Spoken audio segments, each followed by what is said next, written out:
ঘুরটি মেলার প্রাঙ্গণে হাঁসগুলো শরীরটাকে প্রিন্ট করার কাজ করছে। স্টেজ খালি পড়ে আছে, হয়ে গেছে, এখনো অনুষ্ঠান উদ্বোধন করা হয়নি। এই মেলাকে আরম্ভই করা হয়নি। বর্ণাঢ্য অনুষ্ঠানের মধ্য দিয়ে এই মেলাটি শুরু হবে।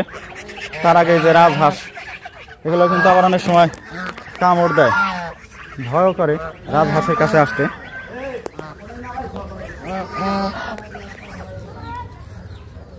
দেখি সামনে যাই, সামনে একটা বড় আকারের ঘুড়ি আমি দেখতে পাচ্ছি।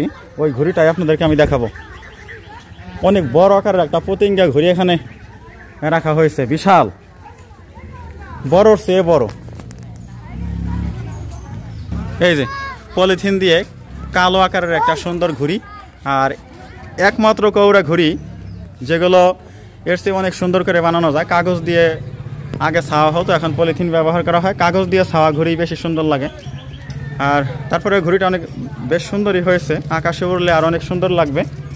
আর এই যেখানে রাক্ষস, এই ঘুড়ির সামনে এক রাক্ষস দেখা যাচ্ছে। এই ঘুড়িটা বেশ বড়, এটা ওড়াতে তো অনেক মোটা সুতা লাগবে মনে হয়। কিরকম সুতায় উড়বে এটা? দেখি, এই সুতায় করবো, এই সুতায় উড়বে না, মানে মানে রশির মতো মোটা লাগবে, তাই না? রশির মতো 14 নরসুতে, 14 নরসুতায় ঘুড়ি উঠবে, নইলে ছিঁড়ে ঘুড়ি পালাবে, সেই দূর গ্রামে চলে যাবে ছুটে। আর যদি বাতাস ছাড়ে তাহলে তো এটা যে কি পরিমাণ শক্তি সঞ্চার করবে আকাশে উড়ে, তা বলাই বাহুল্য। এর ভিতরে যে কি ব্যবহার করা হয়েছে, বাঁশের চটা মনে হয়, বাঁশের চটা। যে ওই যে বাঁশের আনাম বাতা, একেবারে বরাবর বাঁশের আনাম বাতা দেওয়া হয়েছে। পলিথিন মানে আরো শক্ত হইলে ভালো হইতো, পলিথিন ছিঁড়াই যাবো কিনা তাই সন্দেহ। ছিঁড়বে না? যাই হোক, ঘুরটি মেলা এখনো সেখানে জমে ওঠেনি। আমার ছেলে কি করছে?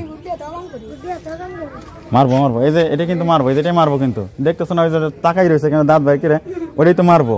আসো আসো আসো, ওই যে হাসতেছে। গুড্ডি কিন্তু আসছো নাকি? হ্যাঁ আছে না? এখানকার সবারই মনে হয় কম বেশি গুড্ডি আছে। এখন দেখি কি গুড্ডি কেনা যায়।